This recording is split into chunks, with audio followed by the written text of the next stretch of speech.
con el programa y arreglando algunos impases con los invitados, que bueno, entendemos pues que en este momento todos los analistas políticos y también los mismos candidatos al Congreso están recibiendo muchísimas llamadas y conexiones de parte de los colegas de prensa, puesto que estamos en un momento caliente de la campaña. Esto es así y eso es positivo porque toda la ciudadanía tiene la obligación, el derecho y tiene la necesidad de saber hoy más que nunca sobre todos nuestros candidatos, sobre las personas que postulan y que ya no nos vengan como otros años que pasaban que no había filtros y pasaban de largo y teníamos candidatos como por ejemplo aquella candidata que ahora está postulando, ¿verdad? Por Cerro de Pasco y que no conoce la ciudad, que tiene toda su familia postulando y el señor López Aliaga diciendo pues que que él había hecho las entrevistas por Zoom. Esas cosas han pasado siempre y siempre las hemos pasado por alto, no nos hemos percatado. En este año del Bicentenario esto no puede ocurrir y ese es el cambio que nosotros debemos de promover. En ese sentido, la prensa juega un papel muy, muy importante. Me dice que nos encontramos ahora con el señor Sergio Tejada. Confírmeme la presencia del señor Tejada. Efectivamente, se encuentra Sergio Tejada de Juntos por el Perú con nosotros, con quien vamos a empezar a hacer este análisis ya un poco empezando en macro, porque entiendo que si le hago la primera pregunta, ¿quién ganó el debate? La famosa pregunta del día, me va a decir que Verónica. Pero vamos a ir un poquito más allá. Sergio, muy buenas noches, bienvenido. Hola Ramón, ¿cómo estás? Muy buenas noches, un gusto saludarte. ¿Qué te pareció el formato utilizado el día de ayer o la noche de ayer?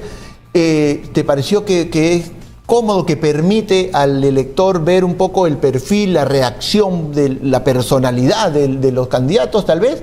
¿Cómo lo viste? Sí, me pareció interesante. Se abordaron una serie de temas que son de interés de los ciudadanos y ciudadanas. Hubo un espacio también para el debate entre candidatos, ¿no? Para que se respondan preguntas entre ellos. Y una parte final que mostraba quizás el lado más humano, las cosas que les gustaba leer al candidato, hacer, sus momentos tristes, sus momentos de alegría. Me pareció, en general, un buen debate. Tú me decías que seguramente vas a decir que ganó Verónica Mendoza. Bueno, lo dice la encuesta, ¿no? Y por bastante. Ok, pero esa encuesta hay que aclarar también y hay que ser honestos con la información. Esa es no es en realidad una encuesta, eso se le llama un sondeo. De sus televidentes, ¿no? Claro, o sea, las personas que han llamado al canal o han votado a través del QR, ¿verdad? Y han expresado su voto, que no sé si sea representativo realmente como son las encuestas por la metodología, pero en todo caso vale para ver, como tú bien dices, algunas cosas, sobre todo pequeños detalles que vale la pena comentar. Me pareció interesante en dos aspectos y quiero que ahí tú me ayudes. Se tocaron temas de fondo, no se han excluido el tema del manejo del control de la pandemia, la reactivación económica, la seguridad, o sea, ejes claves y de acción inmediata. En ese panorama, sabiendo que Verónica ganó el debate para Sergio Tejada, ¿quién ocuparía el segundo puesto? Mira, yo siento que Verónica tuvo respuestas muy claras, mostró además una coherencia con el plan de gobierno y con un equipo técnico que ha venido acompañándola. Ha respondido, como tú has dicho, temas de seguridad, de lucha contra la corrupción, de respuesta a la pandemia. Yo creo que ha estado bien. Yo te podría decir quién para mí fue el peor, ¿no? Yo creo que Urresti fue el que tuvo un peor desempeño. ¿Te pareció? Claramente. Bueno, debatible, aceptable. Me pareció que ahí en el caso, sobre todo propositivo, me pareció que se notó ciertas limitaciones en el señor Forsyth. Creo que las respuestas a la pregunta no eran directas a lo que le estaban preguntando, sino más bien respondía otra cosa a lo que él ya tenía preparado, y eso es muy notorio en formatos tan precisos, ¿no? Sí, yo siento que Forsyth repite permanentemente su idea de la mismocracia y los políticos tradicionales y que él no es uno de ellos, y en cada pregunta lo repetía. Yo no siento que tenía contenido realmente en las respuestas. Ahora, Cuando él dice la mismocracia, y es verdad, lo repite a cada minuto, le hacen una pregunta directa, me pareció que fue Ghibellini, y le dice, no, me parece que fue Lescano, ya no estoy tan seguro, y le dice, si es que habla tanto de la mismocracia, pero lleva en su partido a Carlos Bruce, que bueno, es el representante de la mismocracia, si es que existe tal término que tanto quiere posicionar el señor Forsyth, y tampoco supo responder. Hubo dos comentarios que él no respondió. El que tú señalas, Luis Urresti. Le dijo, usted lleva a Techito Bruce, que ha sido ministro como de 3 gobiernos distintos, ¿no? Es esa mismocracia. Y él no dijo nada. Pero también Keiko Fujimori le dijo, usted lleva como 13 o 14 fujimoristas en su lista. Es verdad. Entonces, ¿cómo dice que es distinto, ¿no? Y lleva gente distinta. Claro, porque, es decir, si tienes coherencia, si vas a decir, atacar sobre algo que tú repites a cada rato, se supone que lo tienes muy claro, porque sabes que sobre eso te van a atacar. Entonces, la preparación tendría que ir en ese sentido, porque si es que tus asesores le dicen, tienes que repetir la mismocracia, tienes que decir, como empezó él diciendo, no, estos son los señores que nos han... Cuando te ataquen, tienes que tener reflejos para responder sobre eso que tú se supone dominas. Y sin embargo no lo tuvo. Además insistían que él era una persona joven y se necesitaba gente joven en el gobierno, pero él tiene 38 años y Verónica Mendoza tiene 40 años, ¿no? Tienen prácticamente la misma edad, digamos, no creo que se pueda descalificar a los candidatos por un tema etario. De pronto se quiere referir al tema de no tener antecedentes políticos, tal vez, ¿no? Que no sé si eso sea necesariamente positivo para gobernar un país. No, bueno, debería tener experiencia política, ¿no? Yo creo que ese discurso de la antipolítica nos hace daño. Necesitamos más bien gente que tenga experiencia y gente que tenga confiabilidad porque el ciudadana lo conoce, lo ha visto en su trayectoria. En su caso, lo hemos visto menos de 2 años en la Municipalidad de La Victoria, en un cargo que abandonó. Claro. Sergio, te voy a pedir unos segunditos, que nos esperes, va a entrar Marta Moyano para seguir con este análisis. Marta Moyano también es candidata por el partido, en este caso Fuerza Popular, y le damos la más cordial bienvenida. Marta, muy buenas noches, me dicen que ya se está conectando con nosotros Marta Moyano, y seguramente va a ser interesante también saber su punto de vista, habida cuenta que, como bien dije, para los seguidores de los candidatos es el suyo el que ganó el debate. No vamos a entrar a eso, por cierto, en este panel. Vamos a tratar de profundizar y ampliar sobre los temas que se trataron en el mismo. Marta, muy buenas noches, bienvenida. ¿Cómo está? Buenas noches, mucho gusto. ¿Qué tal, gracias. Marta? Hablábamos con Sergio un poquito del formato. ¿Qué te pareció el formato utilizado en el debate de anoche? Bueno, ha sido para mí, se ha podido mostrar a los candidatos, ¿no? Porque se les ha hecho preguntas puntuales y han podido los candidatos mostrar un poco lo que tienen como plan de gobierno. Entonces, bueno, los formatos lo hacen los que organizan esto, ¿no? Y bueno, yo he podido lograr ver cómo los candidatos pueden ¿te pareció que exponer sus planes? ¿Que te permitió el lucimiento de los candidatos? Para mí sí, ¿no? Para mí sí. Y lo que sí no entendía era por qué habían 3. Discúlpeme que estoy tosiendo porque en verdad estoy con COVID. Y por eso es que estoy en esta situación. Ah, caramba, Marta. En realidad no entendí por qué habían 3 o creo 2 periodistas, ¿no? O 3 incluso, haciendo algunas consultas o preguntas. Pero en fin, creo que es importante porque un poco ayuda a que los candidatos pudieran exponer realmente y que además se les exija la posibilidad de que lo puedan exponer lo que se les ha planteado, ¿no? Creo que no se ha escapado mucho porque se ha tratado en general de todo, salud, el tema de seguridad, ¿no? El tema de educación, claro. Se ha planteado algunas cosas concretas. creo Marta, yo. Si es que en algún momento de la entrevista, el panel, tienes alguna dificultad y quieres ausentarte, lo vamos a entender perfectamente. No sabíamos que estabas, delicada de salud. En todo caso, te pregunto, como la misma pregunta que le hice a Sergio, ¿quién te pareció en todo caso el peor expositor anoche? Bueno, yo estoy en política hace mucho tiempo y yo no creo que uno tenga que calificar de peor o mal a alguien. Yo tengo una candidata que ha expuesto allí. Creo que no decir el peor, sino decir al que no comprendí cuáles fueron sus propuestas. Creo que fue el señor Forsyth y no comprendí bien al señor Lezcano porque se dedicó un poco a agredir a otros candidatos, ¿no? Cuando en realidad lo que se tiene que hacer es el respetar a las familias que están pasando situaciones difíciles de esta enfermedad, pero y también es una situación nacional, y establecer un debate que no es debate, sino es una especie de pelea, es una falta de respeto, ¿no? Yo lo siento así, así los vi, y vi al señor Urresti un poco como perdiendo el tiempo, defendiéndose sobre algo o acusando de algún tema, o que no le permitieron llevar a su esposa o algo así. Se pierden esos segundos de los candidatos para que puedan llevar la información, ¿no?, acerca de sus planes. Creo que eso ha sucedido y yo hago una invocación. Hagamos estos últimos días exposiciones, no peleas, es decir, no llevar a un nivel bajo a lo que nosotros le llamamos debates, ¿no? Los debates en el Parlamento tienen que ser anturados. Los debates en el Parlamento te llevan finalmente a acuerdos, ¿no? Acuerdos sobre ideas.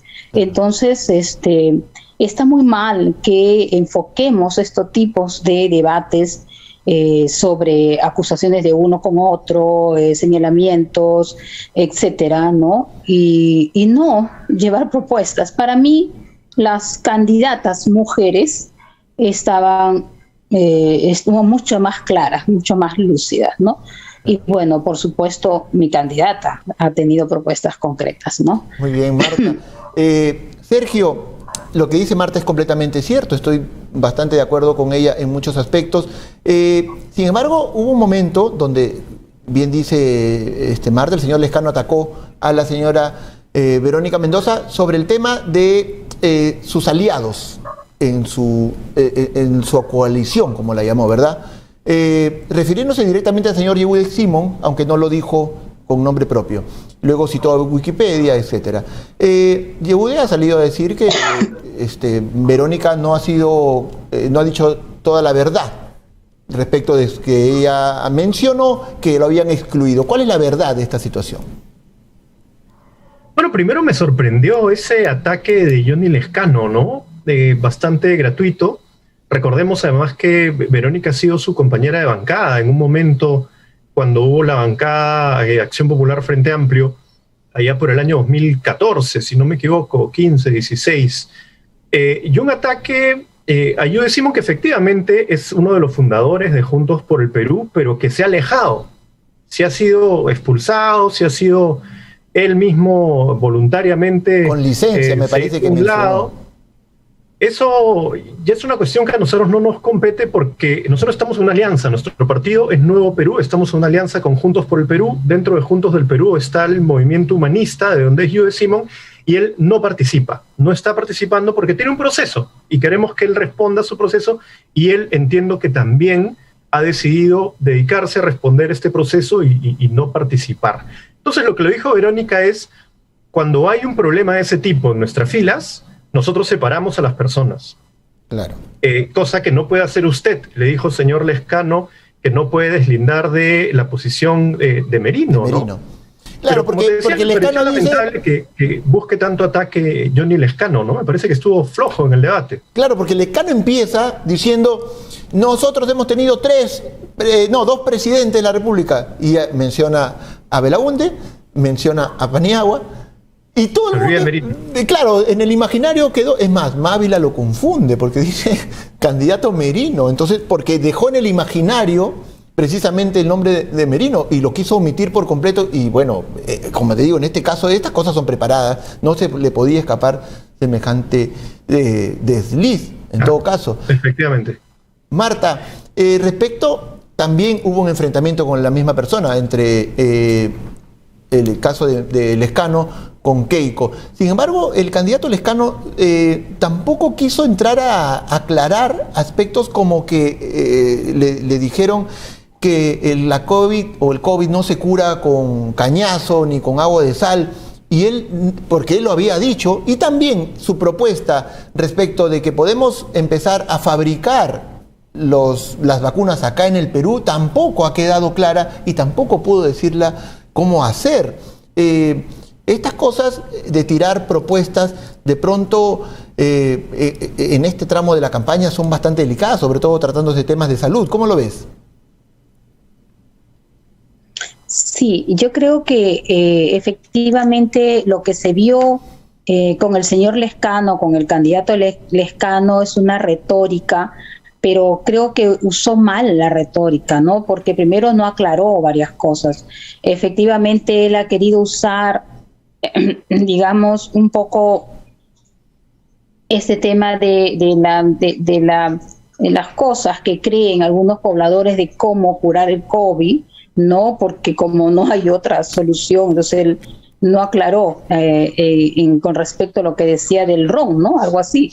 Del cañazo, o el cañazo, claro. Perdón, ¿no? Sobre el cañazo. La otra cosa que no aclaró es cómo se haría, y que creo, y otra cosa que también le señaló Keiko ante una respuesta por un ataque, es que él no aclaró también cómo es que en el libro de Puño y Letra de Abimael Guzmán aparece un agradecimiento al señor Lezcano, ¿no? Por sus gestiones, dice así en el libro, está por si acaso, no se está inventando, ¿no? Claro, tampoco lo respondió y se sintió agredido y empezó a defender. Que ahí, Marta, me parece que Keiko, digamos, se pone en bandeja de cierto modo, porque le da la oportunidad a Lezcano de responderle diciendo, claro, esa visita... Le da la oportunidad de seguir agrediendo, pero no respondió. Claro. Porque recuerda, primero, que si eres candidato a la presidencia y pretendes gobernar un país como el nuestro, que está en desarrollo y en problemas ahorita de crisis económica y sanitaria, tienes que tener las cosas claras. No puede una persona que quiere ser presidente decir que el COVID se cura con cañazos, ¿no? Y otras cosas más. Pero también un presidente tiene que responder frente a una señalización, a un aclarar por lo menos sobre el tema del libro de Puño y Letra. El señor no lo aclaró, ¿no? Simplemente mezcló un poco toda la respuesta, y yo lo noté muy nervioso, muy eufórico, ¿no? La respuesta debió de ser: jamás recibí un agradecimiento de nadie, pero el libro está allí. Y sí, lo que pasa es que finalmente él habla y ya Keiko por el tiempo no puede devolver la respuesta, ¿no? Claro. Ahora, Sergio, en la dupla o en el pequeño intercambio que se armó entre Urresti y George Forsyth respecto al tema de seguridad, digamos que de algún modo se vio que Urresti domina el tema, o sea, ha sido ministro del Interior, tiene control sobre lo que dice y no dice cosas por decir. Pero es un punto en el cual George Forsyth se atreve a decirle: me has copiado mi fórmula de ir a la calle. ¿Quién crees que en ese punto para ti estuvo mejor o más claro en esa pequeña dupla? Mira, el problema con Urresti es que parece que se lo toma toda la broma. Claro. No se toma en serio las cosas. Además, con comentarios que pueden herir muchas susceptibilidades, ¿no? Presentándose él como el capitán Arturo, sabiendo que hay un proceso que él tiene muy delicado, efectivamente vinculado a este seudónimo. Y en ese caso, pues también bromeando con sus propuestas, no respetando los tiempos, interviniendo fuera de tiempo. Entonces yo creo que ahí Forsyth lo dejó un poco en ridículo, ¿no? Diciéndole: te golpearon, claro, te quitaron el celular, no pudiste grabar tu videíto. Porque dice, si no te puedes defender tú, ¿cómo vas a poder defendernos a todos? Esa frase creo que también es buena. Es un buen enganche, pero digamos. Eso no fue precisamente el mejor momento del debate, ¿no? Porque eso le quita seriedad, pues, que esperábamos un debate con propuestas más serias. Pero hubo un momento donde Federico le pregunta a Verónica, y yendo ya al plano económico, respecto de las vacunas, del oxígeno, porque Verónica propone que va a expropiar temporalmente las plantas de oxígeno por emergencia. Y la pregunta que hace Federico es muy buena, porque dice, si es que el Estado no ha tenido capacidad, no ha demostrado capacidad, no solamente para administrar, sino en muchos otros aspectos, ¿qué nos garantiza que ahora sí pueda hacerlo con las plantas de oxígeno? Y Verónica tampoco responde a la pregunta, sino más bien dice que los privados tampoco han tenido capacidad porque se han aprovechado de la gente. Y le queda corto el tiempo y ya no sabe qué responder. ¿Qué podría complementar de esa respuesta? No, a ver, es que su respuesta iba a lo siguiente. Primero, lo que dice la Ley General de Salud no es expropiar, es tomar control temporal. Y es una ley vigente, además en concordancia con una constitución que no se le puede acusar de expropiatoria, ni mucho menos, ¿no? Entonces, primero esa aclaración. Segundo, el problema de Federico Salazar es que tiene un sesgo antiestado muy fuerte. Entonces, él entra con esa idea ideológica de que el Estado no sirve y que todo lo tenían que hacer los privados, pero tampoco los privados han dado la talla, lamentablemente, en este contexto, salvo casos muy específicos del ángel del oxígeno, pues empresarios muy humanitarios. Hay otros que se han aprovechado, realmente se han aprovechado de la tragedia. Eso es lo que ha querido resaltar Verónica Mendoza. Finalmente, el empresario no tiene una responsabilidad con los ciudadanos y ciudadanas, pero como lo tiene el Estado.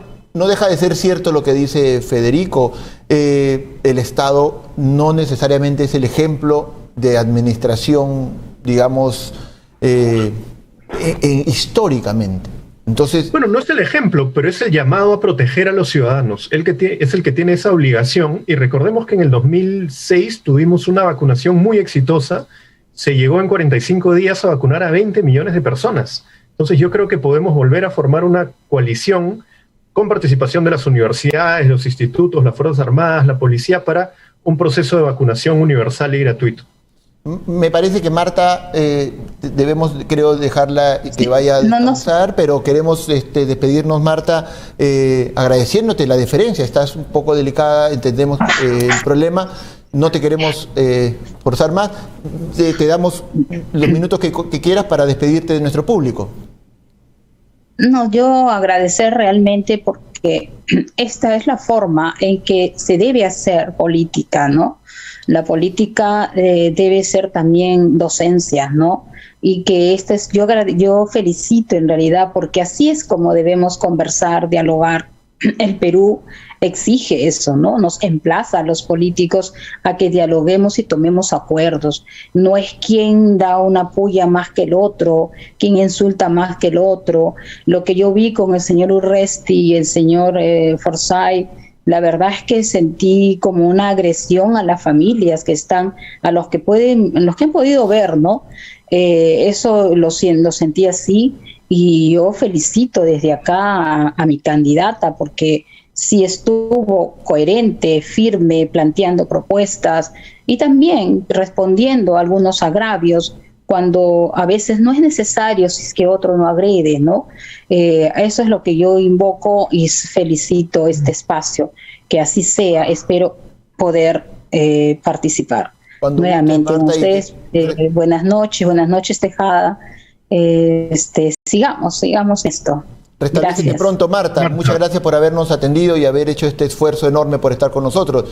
Bueno, Marta Moyano se encuentra delicada de salud, pero continuamos con Sergio Tejada. Sergio. Marta, yo le quería decir que al margen de las discrepancias que tenemos y seguramente vamos a tener, que espero que tenga una pronta recuperación.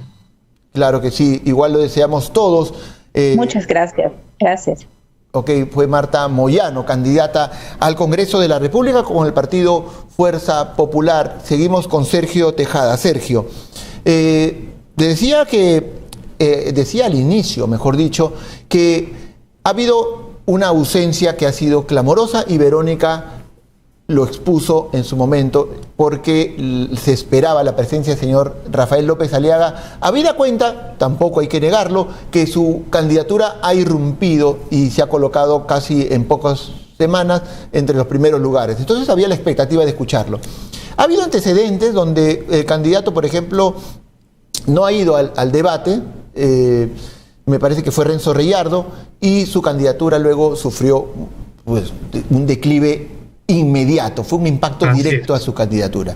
Pero pareciera no ser el caso, ahí va la pregunta, puesto que se viene un debate del Jurado Nacional de Elecciones y creo que ahí tendría la oportunidad de recuperarse. ¿Hasta qué punto crees que esta ausencia impacte en la candidatura de Rafael López Aliaga? Yo creo que va a impactar, pero no solo la ausencia, sino una semana bastante caótica que ha tenido. El problema con López Aliaga es que él ha crecido porque primero tiene una campaña millonaria que yo nunca he visto. En cada cuadra, postes de esos carísimos en todo Lima y seguramente en todo el país. Además, el apoyo de algunos medios. Un medio en particular que lo tiene prácticamente todos los días y no le formula ninguna pregunta incómoda. Pero ha tenido una semana caótica porque ha tratado de enfrentar a otros medios que le han hecho preguntas. No necesariamente medios adversos realmente a él, pero que frente a las preguntas lo han puesto en jaque. Además, una presentación muy extraña con los reservistas, con gente con sus polos de Antauro, con mucha, ¿cómo diría? Con mucho error, ¿no? Entonces yo creo que eso sí le va a pasar factura. No creo que sea un candidato preparado para enfrentar un debate, porque se irrita muy fácilmente, porque cae en muchas contradicciones. Entonces vamos a ver si participa o no en el debate del jurado. Ahora, lo que dices va en la línea también de que anoche mismo, a la misma hora, él lleva una entrevista con Mónica Delta, no sé si pudiste verla, la hemos revisado y pasa lo mismo porque obviamente los periodistas tienen que hacer preguntas que de pronto son incómodas. Eso te ha pasado y te seguirá pasando. Y sin embargo, hoy tenía pactada una entrevista en el canal que tú mencionas, en Willax, con Rodrigo González y Gigi Mitre. Y se ha negado y ha mandado un mensaje diciendo, en vista de la emboscada de anoche de Mónica Delta, no voy a la entrevista de ahora porque no, o sea, entiendo que él considera una entrevista incómoda y hasta cierto punto dentro de los márgenes normales de una entrevista como una emboscada y hace como castiga a otro medio por eso, a menos que haya considerado el antecedente de ellos dos con Keiko, no lo sé. Sí, bueno, pero te das cuenta que es un candidato que no puede enfrentar una entrevista de verdad. Una entrevista de verdad es una en la que te hacen preguntas que te pueden dar la oportunidad de decir tus propuestas, pero también te pueden hacer notar tus contradicciones o ponerte en jaque en determinados temas. Él no puede afrontar una entrevista así. Yo he visto sí el resumen de la entrevista con Mónica Delta, no pude porque era la misma hora, pero las preguntas que ella le hace hubieran podido ser respondidas, ¿no? Claro. Usted sigue siendo accionista de tales empresas. Alguna de sus empresas recibió dinero de Reactiva, pero usted ha dicho que Reactiva es una porquería y no ha servido. Cosas así, ¿no? Digamos, que él debía haber explicado y se vio sumamente incómodo, sumamente mortificado. Yo creo que no es una persona que tiene el carácter para enfrentar a las preguntas de una prensa independiente. Y porque también Rodrigo González y Gigi tuvieron una entrevista anterior con la candidata Keiko Fujimori y ha sido el delirio de todo el mundo porque Gigi y Rodrigo, dentro de, ¿cómo decirlo?, su frescura de ser de otro rubro y no político, le han hecho serios, severos cuestionamientos desde una perspectiva, digamos, natural, de ciudadano, perfectamente válido también, y Keiko aguantó los golpes, respondió hasta donde pudo, de pronto no salió muy bien parada, porque algunas cosas, pues, el señor Rodrigo González tiene mucha facilidad para atacar, para decir cosas claras, y obviamente es su forma de entrevistar. Pero Keiko estuvo ahí y no pasó nada. Y Rafael López Aliaga, yo creo que él se ha quedado con ese recuerdo y ha dicho, si es que van a hacer al menos la mitad de lo que han hecho con Keiko conmigo, estos revienta, ¿verdad? Deja esa sensación. Efectivamente. Hay candidatos que pueden tener una buena performance en un primer momento, cuando tienen 1 o 2% y necesitan que hablen de ellos. Y así fue lo de López Aliaga, la gente empezó a hablar de él, y como te decía, con esa campaña millonaria apareció, de pronto empezó a subir. Pero un momento distinto es cuando ya tienes una posición dentro, digamos, de los primeros, los 5 o 6 primeros, y tienes que responder a la prensa, a la ciudadanía. Yo creo que él no está preparado para ese momento. La última, Sergio, y con esto nos vamos despidiendo, el tiempo nos ha quedado cortísimo, y bueno, insistiendo en el tema de Marta, no sabíamos que estaba padeciendo de COVID. Lo quiero aclarar porque no vaya a pensar mal nuestros televidentes. Ella no nos dijo que estaba con COVID. Si los hubiera dicho, definitivamente la producción hubiera dicho descansa y no pasaba nada. Ella aceptó la invitación, estuvo con nosotros, nos ha dicho al aire que estaba con COVID y por eso le hemos agradecido el esfuerzo y bueno, ella también pudo decir algunas palabras. Sergio, me da la impresión, con esta quiero terminar la entrevista, que los candidatos, muy pocos, y eso incluyo también de pronto a la señora Verónica Mendoza, han querido cruzar la línea de buscar arriesgadamente a otro público que no es el núcleo duro que ya mantienen. Creo que parten de conservar a su público y tal vez no arriesgar mucho en nuevas propuestas que les haga perder ese núcleo, habida cuenta que también se justificaría en el sentido que están un poquito apretados. ¿Tú tienes esa percepción o crees que de pronto sí ha habido algunos intentos de ir a la conquista de un público que no es el propio? Bueno, para nosotros es muy claro que no tenemos que buscar el voto de la izquierda solamente. Nosotros somos personas, sí, formadas en la izquierda, que tenemos una línea de la izquierda, pero tenemos una propuesta para el país mucho más amplia, que incluye a las clases medias, a los empresarios honestos que quieren trabajar por el desarrollo del país, que quieren trabajar por la diversificación productiva, el desarrollo de la industria. Entonces, nuestra apuesta es por llevar un mensaje al conjunto del país. Verónica, ¿qué ha dicho? Que contra quiénes estamos, contra esos empresarios que han estado en el Club de la Construcción, que han estado en Lavajato, contra los políticos vinculados a esas organizaciones gangsteriles, contra los cuellos blancos. Esos son los enemigos del Perú, esos son nuestros adversarios. Y nuestra propuesta de un Estado más fuerte, un Estado más protector, un Estado que promueva también la inversión privada, respetuosa del medio ambiente, de los derechos laborales, tiene que ser para ese conjunto, ¿no?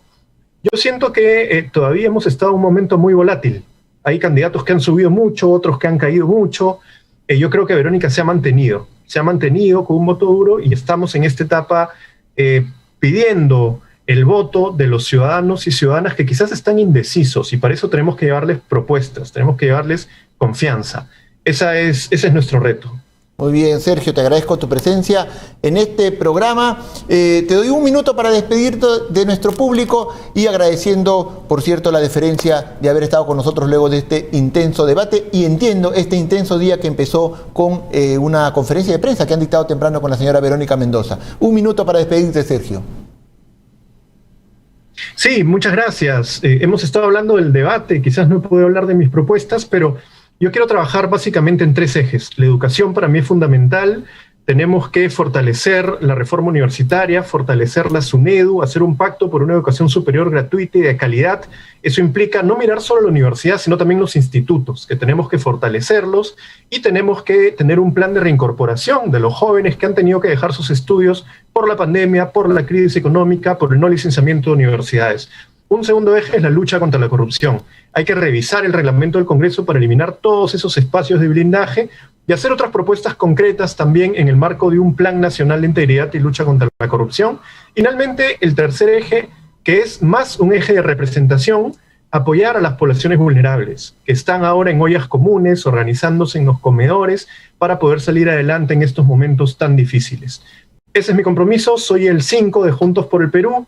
Muchas gracias. Fue Sergio Tejada, candidato al Congreso de la República con el partido Juntos por el Perú y lleva el número 5. Le deseamos toda la suerte del mundo este 11 de abril. Muchas gracias, Sergio, por haber estado con nosotros y se nos ha agotado el tiempo, se ha ido volando nuevamente. Agradecerle a la señora Marta Moyano, por haber estado con nosotros, desearle pronta recuperación.